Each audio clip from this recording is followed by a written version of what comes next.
मैं इन चीज़ों को सही नहीं मानता कि हम सभी को नॉन वेज खाना चाहिए। मैं इसके खिलाफ हूँ। आप गॉड की बातें कर रहे हैं और आप कह रहे हैं कि इंसान जो है जानवरों के साथ इतनी बेरहमी से कैसे पेश आ रहा है। इंसान के साथ बेरहमी से पेश आ रहा है। मेरे हिसाब से उनकी परवरिश सही ढंग से नहीं हो पा रही है। समाज पता नहीं कहाँ जा रहा है। देखिएगा कि आप अगर अपने गाँव में हैं, किसी जानवर के साथ अगर आप बेरहमी से पेश आएंगे तो आसपास के लोग कोई ना कोई आपको टोक देंगे। और शहर में ही आप किसी गाय को मार रहे, कोई आपको जानता नहीं, बोलेगा कौन है। तो ये जो ग्लोबलाइजेशन है ना, मैं इसके खिलाफ तो नहीं, लेकिन मैं मानता हूँ ये ग्लोबलाइजेशन की वजह से हम अपनी रोजी रोटी के लिए गाँव छोड़ के बाहर आ गए और हमें टोकने वाला कोई रहा ही नहीं। फिर हम स्वच्छंद हो गए, हम अपने अनुसार व्यवहार करने लगते हैं, क्योंकि जो सामाजिकता का जो अंकुश है ना वो हमारे पर लग नहीं रहा है। Good afternoon, viewers. A grand welcome from TAFA, the Teachers Association for Animal Rights. Today, it's my pleasure that I am having Dr. Sankarsan Panda, Principal, ASMI, Asim Bhilwara. The most pronounced, the famous beard colonies of Rajasthan, and so far as the Panda is concerned, a very compassionate person, made before human beings, made before animals and birds. So it's a great pleasure for me that I'm here with Dr. Panda. Let's welcome him. Welcome to our show, sir. Thank you, sir. Thank you. So sir, we had decided we are thought to discuss on certain issues. Welcome to our talk show. As I know you, sir, you are a very compassionate person, equally compassionate for humans and the animals and birds. So sir, nowadays it is observed that abusing the animals, it has become a very common thing. Human has lost its compassion, its humanity somehow. So what's your views on animal abuse? Being the best creation of God, how can we behave so harshly towards the other living sentients? What we are observing today. Sir, what do you say about this? देखिए, मेरा तो जो कहना है इस संबंध में कि आप गॉड की बातें कर रहे हैं और आप कह रहे हैं कि इंसान जो है जानवरों के साथ इतनी बेरहमी से कैसे पेश आ रहा है।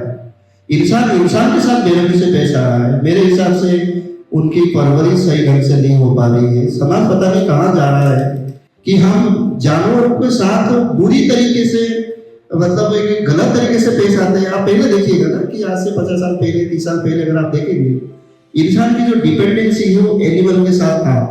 वो उनका यूज करके जो अपना जीविका है, जो अपना जो रोजी रोटी है, उसके साथ एनिमल के साथ रहता था, अपनी रोजी रोटी वो अर्न करता था और उसका रिस्पेक्ट भी करता था। आज हम डेवलपमेंट के नाम पर क्या कर दिए कि ट्रैक्टर लेके आ गए। अब ट्रैक्टर ले आए तो घर में अब जानवर रखेगा कौन। और आज के समय में मैं एक बात और बता दूं कि लोगों में दिखावा बहुत ज्यादा हो गया। एक तरफ तो कहेंगे कि हम गाय की सेवा करेंगे, गाय को पानी पिलाएंगे, चारा डालेंगे, पेपर में बड़े बड़े एडवर्टाइज करेंगे, लेकिन वास्तव में उनके घर में गाय नहीं होगा। अगर कहीं गाय होगा तो वो गाय को पॉलीथीन खिलाएंगे, प्लास्टिक का यूज करेंगे। तो मेरे हिसाब से मुझे जो ये लगता है कि आज हम सभी को पुनः इस पर विचार करने की आवश्यकता है और टाफा जैसे संस्था और बनने चाहिए, ताकि जितनी अनुपात में इंसान बढ़ रहे हैं या वो जितने अनुपात में उनकी बुद्धि डाउन हो रहा है, उसी अनुपात में हम उनको और लिटरेट करें, उनकी संवेदनाओं को पुनः जागृत करें। क्योंकि भगवान इंसान को इसलिए नहीं बनाया था कि वो जानवरों के साथ इतनी बेरहमी से पेश आए। तो मेरा तो यही कहना है कि टफा जैसे और संस्थानों की आवश्यकता है और टफा की जो ये एक्टिविटी से मैं इसका तहे दिल से स्वागत करता हूँ और मैं भाग्यशाली हूँ कि टपार के इस मिशन से अपने आप को जोड़ पा रहा हूँ और हमारे जो टीचर ट्रेनिंग स्टूडेंट्स हैं तो उनके माध्यम से भी हम टपार की बात को आसपास के एरिया में फैलाने की पूरी प्रयास करेंगे। मेरे अनुसार मैं अगर कंक्लूड करने की कोशिश करूँ तो हम लोगों को और ज़्यादा ट्रेनिंग की आवश्यकता है, अवेयरनेस की आवश्यकता है। Thank you, sir. But thing is that at times, though we can understand, still we don't perform accordingly. What I can see, our thought goes in some different way and our actions go in something different. So, sir, may I please say us that what measures can be taken to change these cruel attitudes with us, with human beings? Cruel attitude का सबसे बड़ी बात है कि development के नाम पर, technology के नाम पर हम प्रकृति से बहुत दूर होते जा रहे हैं। ये सबसे बड़ी विडंबना है। आजकल लोग गांव में नहीं रहते, लोग पता नहीं कौन सी समाज में रहना चाहते हैं और कौन सी समाज का निर्माण करना चाहते हैं जहाँ इस प्रकार की गतिविधियां होती है। और देखिएगा कि आप अगर अपने गांव में हैं, किसी जानवर के साथ अगर आप बेरहमी से पेश आएंगे तो आसपास उसके लोग कोई ना कोई आपको टोक देगा। और शहर में ही आप किसी गाय को मार रहे, कोई आपको जानता नहीं, बोलेगा कौन है। तो ये जो ग्लोबलाइजेशन है ना, मैं इसके खिलाफ तो नहीं, लेकिन मैं मानता हूँ ये ग्लोबलाइजेशन की वजह से हम अपनी रोजी रोटी के लिए गाँव छोड़ के बाहर आ गए और हमें ढूंढने वाला कोई रहा ही नहीं। फिर हम स्वच्छंद हो गए, हम अपने अनुसार व्यवहार करने लगते हैं क्योंकि जो सामाजिकता का जो अंकुश है ना वो हमारे पर लग नहीं रहा है। और बाहर आ गए तो हमारा खान पान भी बदल गया, हमारी जो फूड हैबिट है उसमें ड्रास्टिकली चेंजेस आ गया। हम वेजिटेरियन थे, हम गाय का दूध पीते थे, हम गाय के बीच में रहते थे, बकरी पालते थे। मैंने देखा है सर कि क्या बताऊं कि जब बकरी मर जाती थी तो जो उसके ओनर है 4 दिन तक खाना नहीं खाता था, वो होता था, ये मेरा देखा हुआ है। अब बेरहमी से हम कैसे मार सकते हैं? तो मेरा ये मानना है कि ये आजकल का जो सिस्टम है, जो व्यवस्था है, इसके लिए ये सबसे बड़ी जिम्मेदारी का कारण है। जिम्मेदारी यही है कि हम अपने गांव से, हम अपने समाज से दूर होने की वजह से स्वच्छंद हो गए और हमारे पर कोई अंकुश नहीं रहा। इसलिए मैं इसको प्रमुख कारण मानता हूँ। One more thing, sir. We take care in good areas of our food habits and the behavioral change we are getting out of that. Do you think, sir, our food habits have certain impacts on our behaviors? अब मैं आपको बताऊं कि अभी कल का ही news है।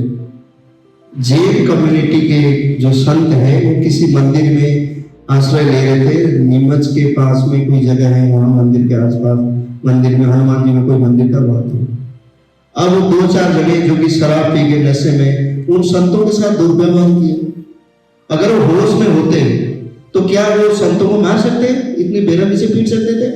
तो मेरा मानना है कि हमारी जो फूड हैबिट है ये प्रमुख कारण है कि हमारी जो इमोशनल चेंजेस, जो उसका जो डिग्रेडेशन हो रहा है इमोशन का, ये मैं इसके लिए फूड हैबिट को ज्यादा जिम्मेदार मानता हूँ। आप देखिए ना, जितने भी अपराध हो रहे हैं, क्राइम हो रहा है, उसमें कहीं ना कहीं इन चीजों का इन्वॉल्वमेंट है।